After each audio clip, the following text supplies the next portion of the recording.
Good evening and welcome to Tucker Carlson Tonight. It's been nearly 4 weeks since Stephen Paddock committed the deadliest shooting in modern American history. Tonight we have brand new exclusive information from a government source given to us just hours ago, and it's remarkable. The Las Vegas security guard, the only eyewitness to this shooting, left this country shortly after it took place. We'll tell you where he went and what it may mean in just a minute. But first, the law of unintended consequences remains in force in Washington tonight. An investigation designed to uncover Republican collusion with a foreign power has unearthed just the opposite. We now know that the most powerful Democratic lobbying firm in Washington was at the very center of Russian efforts to shape American politics and policy. The Podesta Group, founded by Hillary Clinton's campaign chairman and his brother, took money from Russian interests to influence the Obama administration and Hillary Clinton's State Department. It turns out there were indeed Russian agents in Washington. They were working with Democrats. Meanwhile, we have also solved much of the mystery around the infamous Trump dossier, that collection of salacious and in many cases totally made-up allegations that BuzzFeed credulously ran earlier this year as a news story. The dossier was assembled by a former British intelligence agent called Chris Steele. Steele was originally paid by a still anonymous Republican donor who was hoping to undermine the Trump campaign during the primaries. We've known that for a while. But what we've just learned, and what has turned this story and Washington itself on its head, is that once the Republican primaries finished, the Trump dossier project was funded by Hillary Clinton's own presidential campaign and also by the DNC. Democrats have been lying about that explicitly for more than a year, but it's true, it turns out. Hillary's former spokesman conceded on television tonight that Hillary herself may have known about it because, of course, she did. More shocking, though, the FBI apparently may have also paid Chris Steele to dig up dirt on Trump. How did they do this? Why did they do this? We still don't know, because so far the FBI has ignored subpoenas sent to them 2 months ago by House Intelligence Committee Chairman Devin Nunes. We'll be talking to him later in the show. All of this raises some serious questions. First and most important, is it even legal?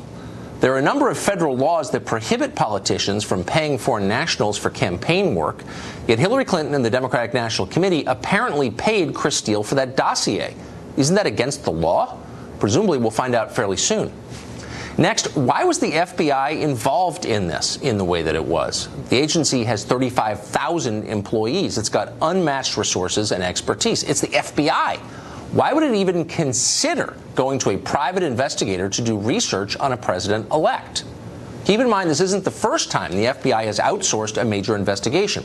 Recall that federal agents never actually examined the DNC servers after they were supposedly hacked by an outside party during the campaign.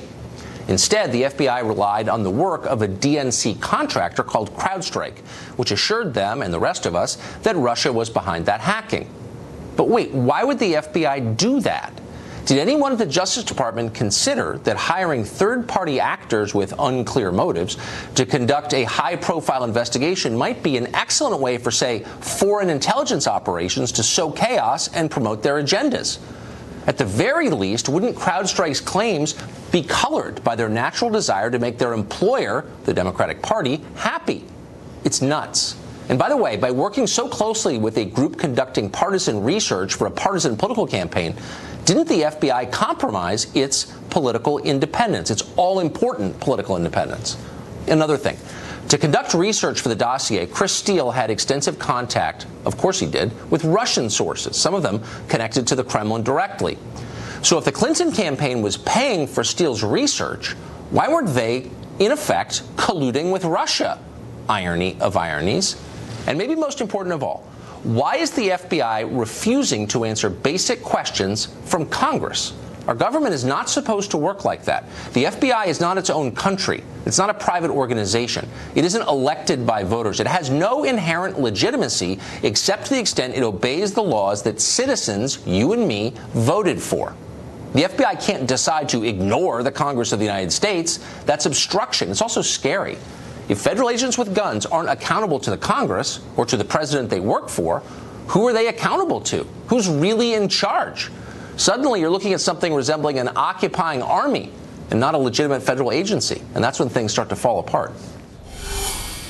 Mark Stein is an author and columnist. He joins us tonight. Mark, I want to talk to you because I know that you're an internationally renowned connoisseur of irony. And so how are you responding to this story, which was designed to prove collusion between Republicans and Russia and is now proving the opposite? Yes, because Trump is in the weird position. He says wacky things from time to time, as we all know, but nothing he says is as wacky as the truth here. This is like one of those slightly over high concept thrillers. Agatha Christie's Murder on the Siberian Express. Everyone is colluding with Russia except Trump.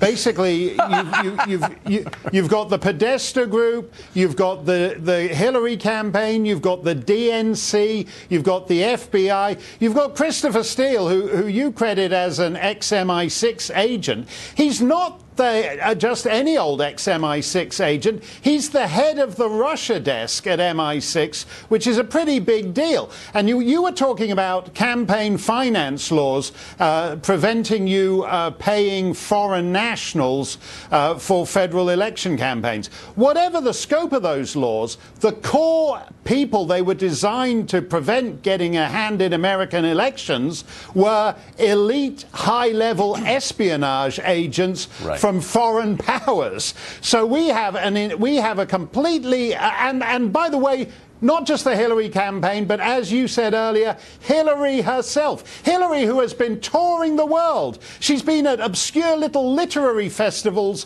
on the Welsh border just a week or two ago, complaining that the Russians colluded with Trump to steal the election away with her, and she's colluding with the Russians to issue this dossier against Trump. Colluding with the Russians and apparently with the peripheral involvement of Paul Manafort, who Democrats have been telling us for the last year is this sinister figure with Russia ties. You know, maybe so, sounds like it. But he was working with the Podesta Group, which is the single most powerful Democratic lobbying firm in the city, of course, founded by Hillary's campaign chairman. I mean, you couldn't make it up. No, and you know, suddenly a lot of things seem clearer. You talked about the FBI, which is supposed to be a policing agency that operates in the interests of the American people. As you say, it's very odd that an agency with almost unlimited resources compared to any equivalent anywhere on the planet is having to outsource a lot of this stuff and actually use the taxpayers' money to pay this British subject for this wacky report. But to me, one of the most disturbing things about this is you'll recall that the Director of National Intelligence, Clapper, asked James Comey, supposedly, to go and have a meeting with Trump and tell Trump that they've got a dossier explaining how he likes to enjoy highly specialized prostitution services in Eastern Europe, and they've got this dossier. And then the minute they've held the meeting, it mysteriously the news of this meeting gets leaked to the press. And I think it's a reasonable inference that Clapper and Comey only actually arranged this meeting with Trump to tell him of the specialized prostitution services this dossier contains about him.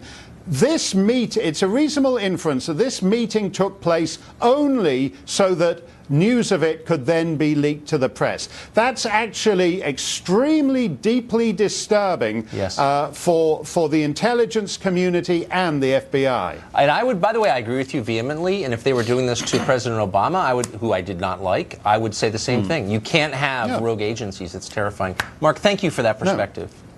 Thanks a lot, Tucker.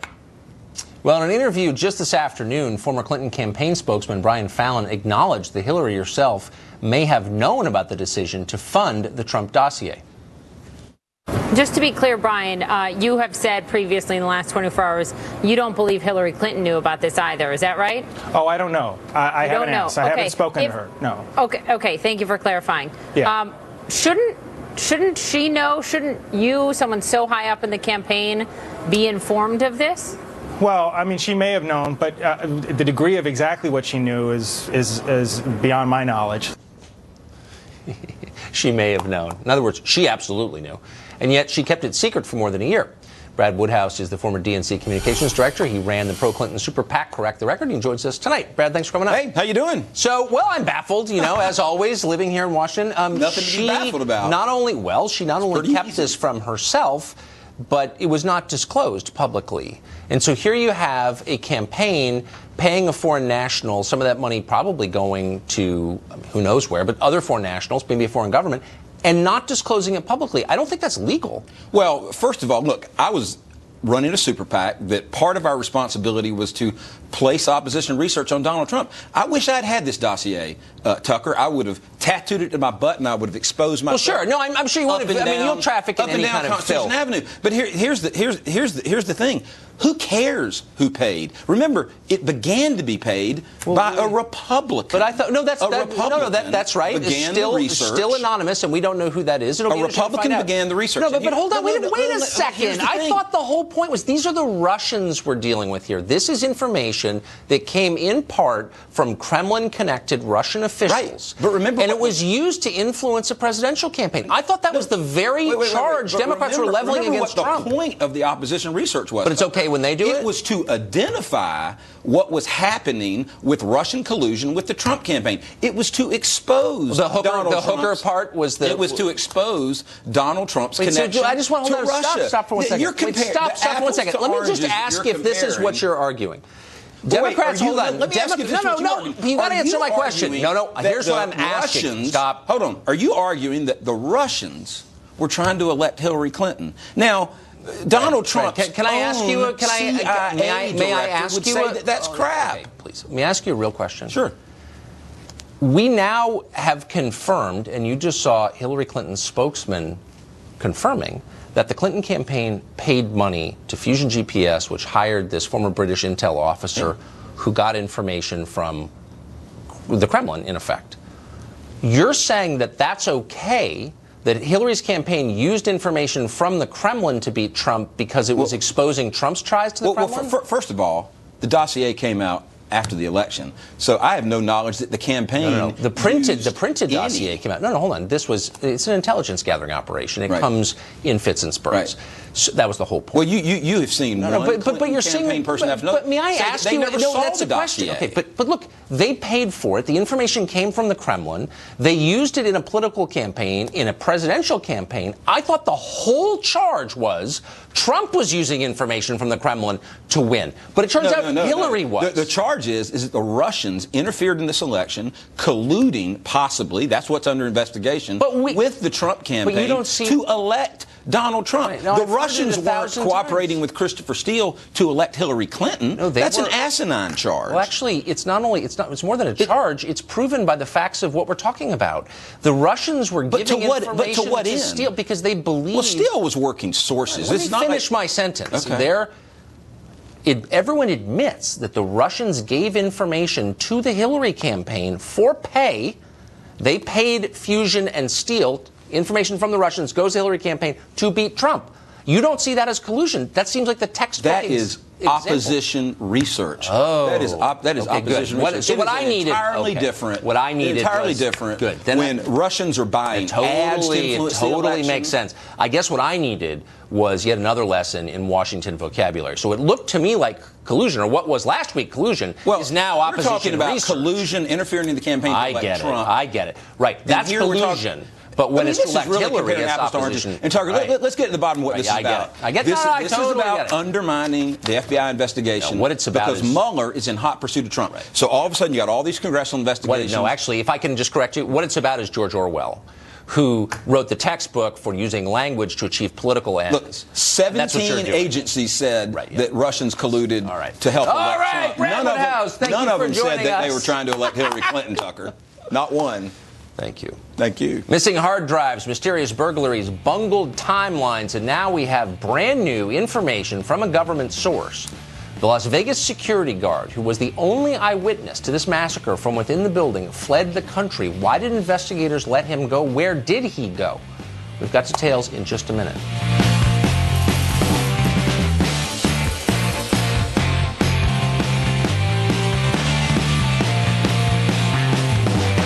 Today, the president likened the Obama administration's Uranium One deal to the Watergate scandal that brought down President Nixon in 1974. The uranium sale to Russia and the way it was done, so underhanded, with tremendous amounts of money being passed, I actually think that's Watergate modern age. Congressman Devin Nunes represents California. He chairs the House Intelligence Committee. He's been trying to investigate both the Uranium One deal and the mysterious Trump dossier that we now know was funded in part by the Clinton campaign and the Democratic National Committee. Chairman Nunes joins us tonight. Mr. Chairman, thanks for coming on. It's great to be here. So one of the most terrifying facts that we've learned in the past 2 days is that the FBI apparently was one of the funders of this dossier, even after Trump was elected president. How can that be? Well, let's take one step at a time here, Tucker. So we don't know that yet. Part of the reason why we don't know that is because we have actually subpoenaed FBI and Justice Department to give us this information. What we know so far, that's we believe to be factual, from the Washington Post piece, is that the Democrats paid for the dossier. They paid Fusion GPS for the dossier. We believe that to be true, but we have Fusion GPS that pled the Fifth, so they refused to testify. They're now trying to block us from getting information to get to financial records of who they paid, who could they have paid, who could they have hired, all those sorts of things. They're trying to block us on that. So on what grounds, by the way? On what grounds could you say we don't have a right to know that? Well, I mean, look, we've subpoenaed the documents, and we're waiting. We have the House General Counsel now representing us in court. But when you plead the Fifth and then you go to court to try to block us from getting the information, and then it gets leaked to the Washington Post that the DNC and the Hillary campaign paid for this, I think we have a problem. Now I think the next focus is going to be on whether or not did the FBI use this dossier to get any warrants? Did they use it to open up a counterintelligence investigation?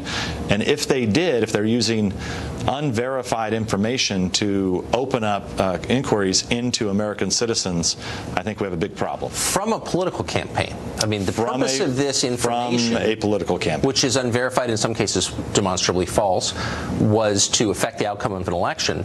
So it's a pretty simple question. You're the chairman of one of the most powerful committees in the House of Representatives. Why can't you get an answer? You would think we would be able to, and that is the problem. Was that constitutional? This is why the Speaker of the House came out this morning and called on DOJ to provide this information immediately to the House of Representatives. And this is why we're in court now, just trying to get this information. And look, this has been since March. It's not like this is new. We didn't just stumble into this. You know, these subpoenas were issued, I think, almost 60 days ago.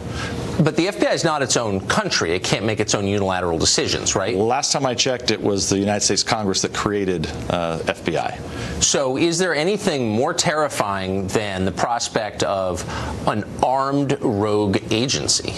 No. And I think that's the challenge here, is if you had an unverified dossier paid for by political opponents, in this case the Democratic Party, that then the FBI is taking and using to open up investigations into a campaign, right, or into to other Americans, we are on a slippery slope. I mean, I think this is what you see in third world countries, where the party in power uses the intelligence services for their political gain. You don't see that in the United States of America. There's a new FBI director. There are, lots of FBI officials that go on television. Has anybody from the FBI publicly explained why they're not letting the House Intelligence Committee know this information? No, they have not. Not yet. That's really upsetting. So the Uranium One scandal, we now know that a Democratic lobbying firm in Washington, the Podesta Group, was engaged in lobbying on behalf of these interests. And we know that the Clinton family foundations took over $100 million from board members of Uranium One. Is anybody going to get to whether the obvious happened? That was a quid pro quo. They paid they got the deal ratified by federal agencies. We get to the bottom of that. So here's what I think is disturbing and what we're looking for first. So the new information here, a lot of people are asking, well, what happened? This was 7 years ago. What happened? So first of all, you had Republicans back in 2010 wrote in opposition to the sale of uranium one. Then we now have information. This is the new information. We have informants who have said that there was an open FBI DOJ investigation. We have people who have told us this. We don't know if it's true yet. But if it's true, shortly after that, so if you have an open investigation, how do 9 cabinet-level secretaries approve a sale? And then you have all the questions that you raise, was the Clinton Foundation involved in this? What was, there was millions of dollars. And where was American national security and American interest in this? Not present. Mr. Chairman, thank you for coming on, and good luck getting that information. We'll get it, one way or another. Just a few hours ago, a source provided us a document proving that Las Vegas security guard Jesus Campos left this country just days after being the only witness within the hotel to America's worst massacre in modern history. Well, we know where he went, and we will tell you next. We received this document from a confidential source this afternoon. It's a Customs and Border Patrol form, and it shows that Jesus Campos entered the United States from Mexico at the San Ysidro border crossing in San Diego County almost exactly to the hour 1 week after the Las Vegas shooting at the beginning of October. Now, the document does not reveal how long Campos had been in Mexico. Our source told us that Campos entered the U.S. at the same crossing in January of this year. At that time, he was driving his own vehicle with Nevada plates. And yet, in this document from a little over 2 weeks ago, Campos was driving what appears to be a rental car with California plates. Now, this information raises a number of questions about the Las Vegas investigation and the crime itself. Jesus Campos is the only eyewitness to the biggest mass shooting in modern American history. At the time he was in Mexico, the press was reporting that investigators thought Stephen Paddock, may have had an accomplice in these killings. Why did authorities allow Campos to leave the country just days after the shooting, while the investigation was still chaotic and, of course, ongoing? How did Campos, who reportedly had a gunshot wound to the leg from a high-powered rifle round, manage to travel to Mexico? Did he fly? Did he drive? Was his employer aware that he left the country? Were investigators aware? Did they facilitate the trip? What day did Campos get to Mexico? How was he able to drive back for hundreds of miles from the San Diego border back to Las Vegas? Why did he take a rental car instead of his own car? The union that represents Campos told us they were aware that he left the country. They claim it was a pre-planned visit. Why did it take a government leak for the rest of us to find that out? Why has MGM been so intent on controlling availability to Campos, booking him on the Ellen DeGeneres show and shielding him from press inquiries? Why did he appear with a co-worker in the Ellen interview rather than solo? Why did Ellen ask only leading softball questions? Why have so many people gone to so much trouble to shape the story of Jesus Campos? ABC spoke to Campos on October 4th. Was he in Mexico when they talked to him? Did they know where he was when they talked to him? What do we actually know about Jesus Campos? For example, is he really a licensed security guard? We checked today, and it turns out he's not registered with the state of Nevada's Private Investigators Licensing Board. Confused by this, we called the Clark County Sheriff to find out what license is required to be a security guard at a Las Vegas casino. The Sheriff's office refused to tell us this. Jesus Campos is a victim, the spokesman said. We don't speak about victims. Naturally, we repeated the question. He became angry, he started yelling, and ultimately hung up on us. Which raises the question, why won't authorities answer basic questions about Jesus Campos? And here are a few more. Does Jesus Campos have a criminal record? Not attacking him. It's an honest and obvious question. What exactly did he do for the hotel? Had he ever had previous contact with Stephen Paddock? How exactly was Campos injured? Countless press reports claim he was shot in the leg with a rifle round from an AR-15 style rifle, probably a NATO 5.56 round. That bullet travels at 3 times the speed of a handgun round. It could easily destroy a man's leg, and often does. Given that, how could Campos possibly have driven 700 miles from Las Vegas to the Mexican border and back less than a week later? And then there's Stephen Paddock, the shooter. We still know essentially nothing about him. Even the most basic questions about his behavior remain unanswered, such as, how did he get access to the hotel's freight elevator? How many other hotel guests had that access? Does surveillance video from the casino show Paddock entering the elevator alone or with others? Had he used that elevator before? If so, how often and why was he using that elevator? More broadly, had Stephen Paddock ever previously appeared on the radar of the FBI? Here was a man gambling millions of dollars and stockpiling weapons and ammunition. His name was all over federal databases. Nobody in law enforcement noticed him? We learned today that Paddock's computer is missing its hard drive.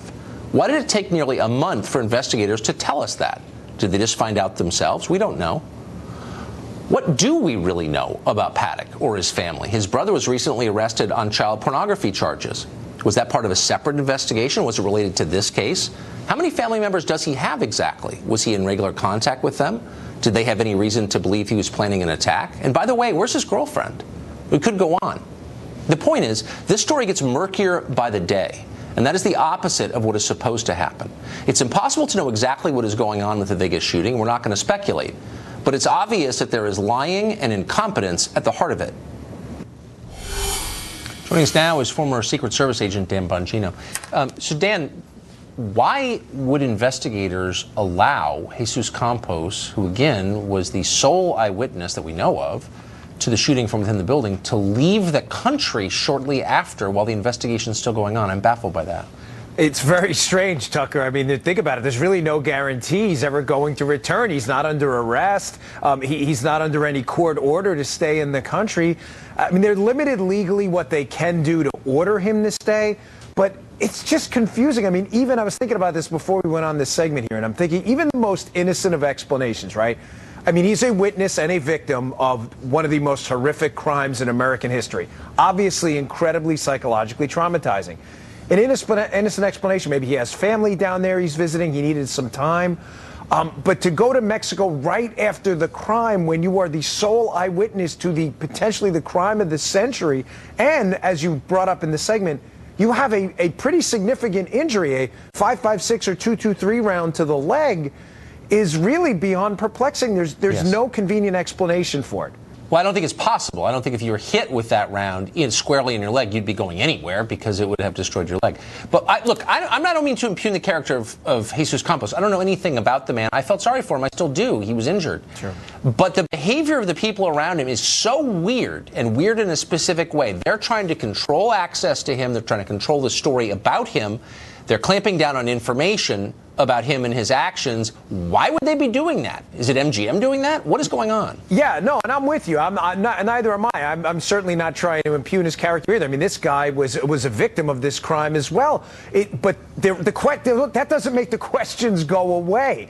The only explanation I can think of from the beginning, the genesis of all this, this fugue state we're in right now with this, because we had more answers about San Bernardino and Orlando in 24 hours than we have had in this case in weeks, is that there has to be some kind of friction between the parent company of Mandalay due to the potential for mass lawsuits and the Bureau, the FBI that's investigating this. There's no other convenient explanation. That explains a lot of the timeline discrepancies. Yes. That also explains, as you just said, and you're correct, I think this limited and controlled access to Campos, and a reason why the parent company may not have had a problem with him leaving the country for a couple days. They may have facilitated it, abetted it. I mean, that would not shock me at all. But it doesn't explain the behavior of, for example, the Clark County Sheriff. Our producer, Charlie Cougar, called over there today to ask a simple question about licensing.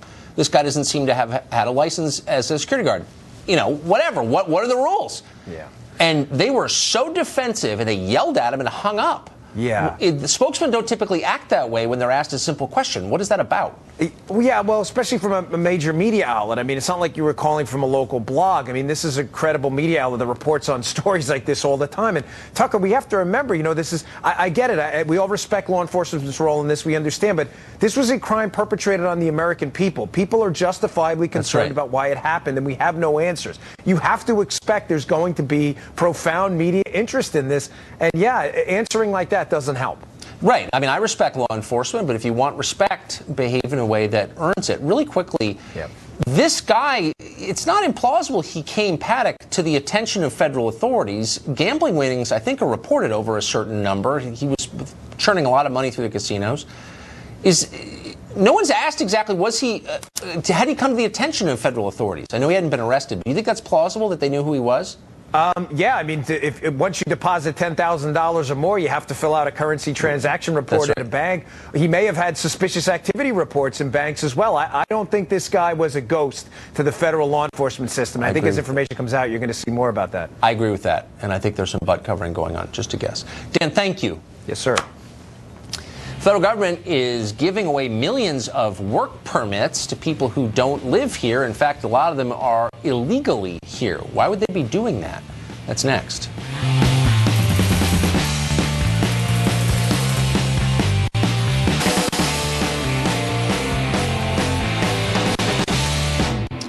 In the past year, the federal government has awarded close to 2 million work permits to refugees, asylum seekers, illegal immigrants, and others who have arrived in the U.S. without having a job lined up. Why are they doing that? Wendy Asifa is an education professor at Johns Hopkins University, and she joins us tonight to explain. Wendy, thanks for coming on. Thank you for having me. So there are tens of millions of Americans who are out of the workforce, about 100 million actually. Some of them don't want jobs, some of them do.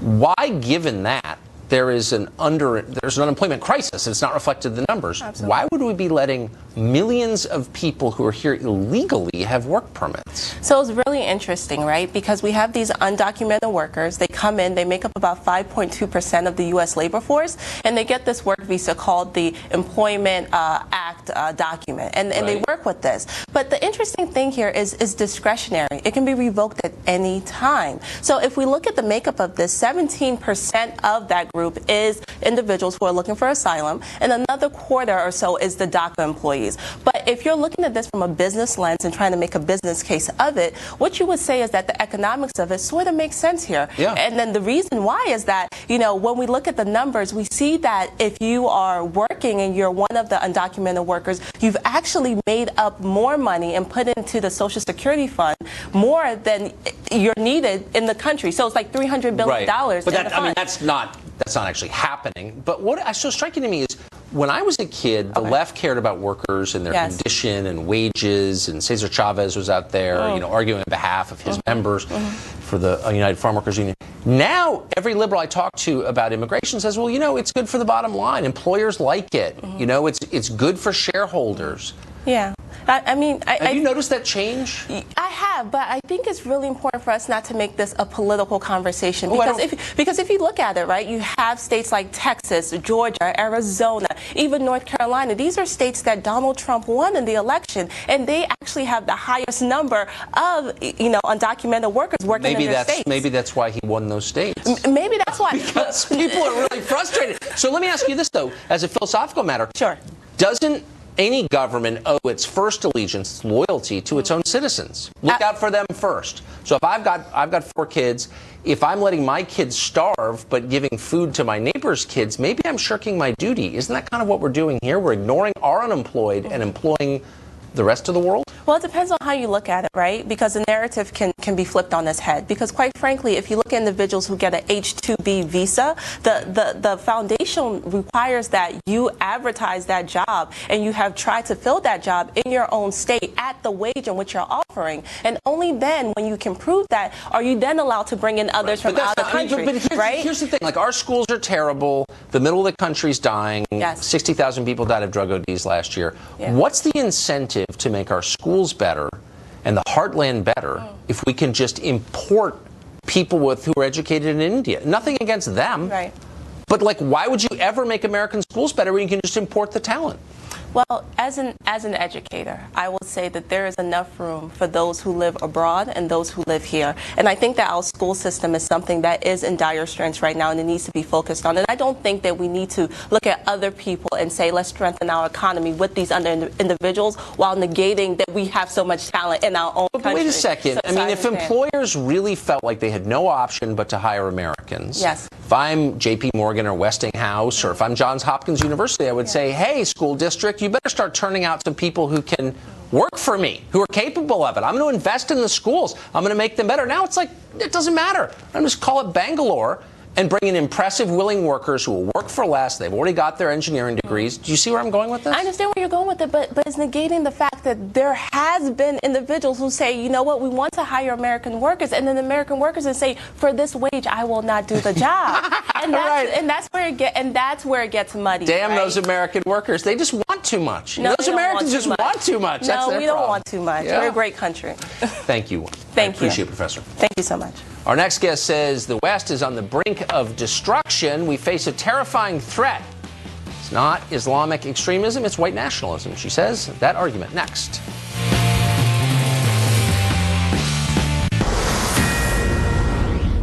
Welcome back. I want to give you a quick news update that came in during the commercial break. We've been reporting on the Uranium One deal/scandal took place in 2010 during the Obama administration when a Russian company took control of a huge percentage of our uranium reserves.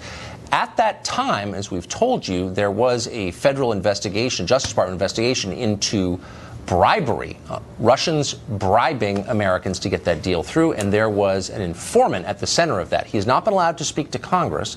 He's under a gag order. That gag order has ended about 5 minutes ago. The Justice Department announcing he will be allowed to speak to congressional committees, so expect more news on that story. Now, author Sasha Polakoff-Saransky says a specter is haunting the West, the specter of white nationalism. In his new book, Go Back to Where You Came From, The Backlash Against Immigration and the Fate of Western Democracy. Polakoff-Saransky says the biggest threat to democracy isn't jihadism or mass immigration from non-Western societies. Instead, the greatest threat, he says, is right-wing politicians exploiting public hostility to new arrivals. And that, he says, will destroy free society. Sasha Polakoff-Saransky joins us tonight. Sasha, thanks for coming on.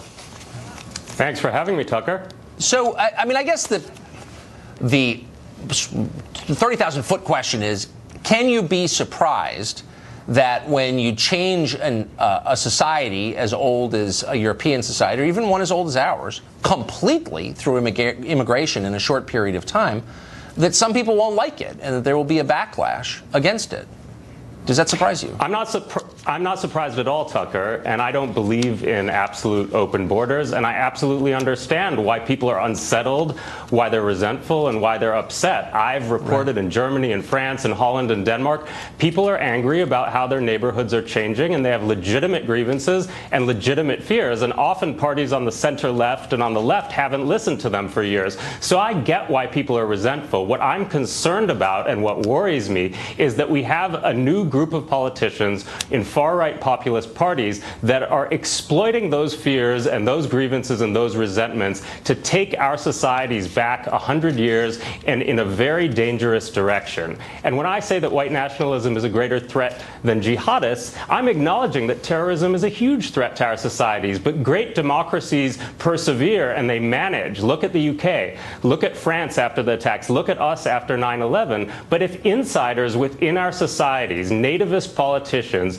start to stir hatred and resentment towards immigrant groups and refugee groups, we know where that has taken us in the past, Tucker, and it's dangerous and it's divisive. And I think that we need leaders and a news channel that will come out and unequivocally, swiftly, and forcefully condemn those ideas whenever they emerge. Yeah, I think your point is hysterical and silly. Part of it is real. I mean, part of what you're saying is totally real. No, you're right. I mean, there has been a rise in nationalism around the world, and it's a reaction against... So it doesn't bother you, Tucker, that people like David Duke, the former Klan leader, comes out and says that he sees himself and his followers? See, this is the part that makes me take you less. Hold on, let me finish. It's hard to take you seriously when you take David Duke seriously, who was a marginal figure with no power over anyone. And so when you hold him up as some sort of harbinger of the future, I know you're ridiculous. Whereas a second ago, you actually kind of had me listening intently when you said, Tucker, this is what's happening in Europe. Duke because it and is. Richard Spencer have emerged into the public square. We need to have a debate about immigration in this country, and I think you and I agree about that. But David Duke should not have any part in that debate. But he doesn't actually. And what you're doing in fear-mongering like this is shutting down that debate, actually. I mean, Tucker, what happened in Charlottesville? What happened in Gainesville a few days ago when people fired into a crowd of protesters. Doesn't that scare you?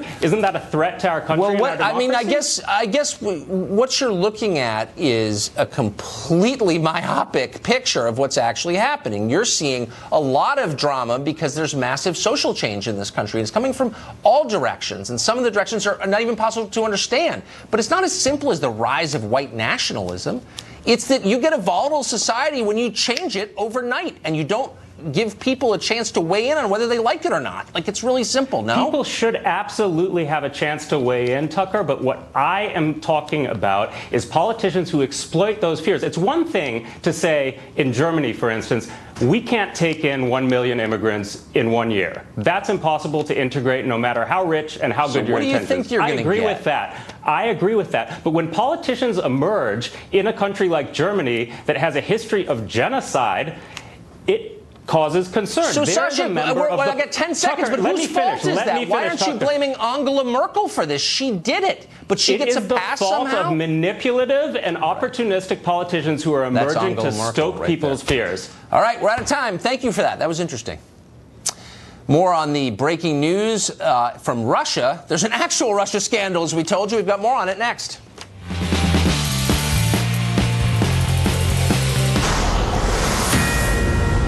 A breaking development in the Uranium One story for you. The Justice Department has now lifted a gag order preventing an FBI informant from telling Congress what he knows about the Uranium One deal. That gag order had been imposed by President Obama's attorneys general, Eric Holder and Loretta Lynch, both of them. The informant's attorney says he can tell what all the Russians were talking about during the time that these bribery payments were made. That was to get the deal done in 2010. Obviously, look forward to hearing what he has to say. We will cover it carefully on this show. That's it for us. Tune in every night to the show that's the sworn enemy of lying, pomposity, smugness, and groupthink. Sean Hannity, live from New York, is next.